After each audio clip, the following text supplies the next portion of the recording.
nunca ha tenido y llega a tener. Locos se quieren volver, porque han vivido muy pobres y ahora que tienen se creen.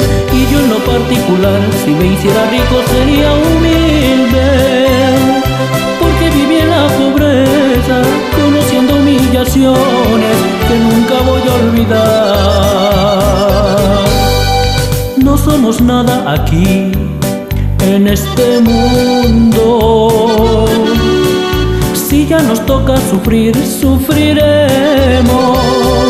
Pero si llega después a ti el dinero, sigue así siempre igual y nunca cambies jamás, porque los que te conocen de ti hablarán. Pueden decir, ese también fue muy pobre y ahora que le sobra el cobre se siente, no sé. También él se va a morir y su dinero no lo podrá disfrutar después de muerto. Yo no sé por qué se cree, Dios lo está viendo.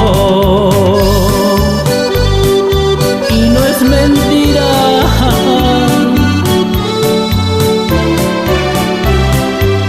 Y con dinero o sin dinero, para el hoyo vamos todos.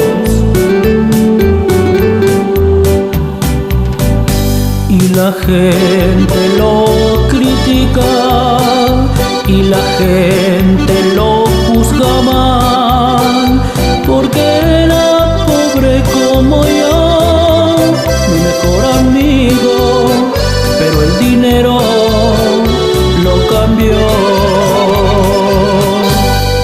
Gente que nunca ha tenido y llega a tener, locos se quieren volver, porque han vivido muy pobres y ahora que tienen se creen. Y yo en lo particular, si me hiciera rico sería humilde, porque viví en la pobreza, conociendo humillaciones que nunca voy a olvidar.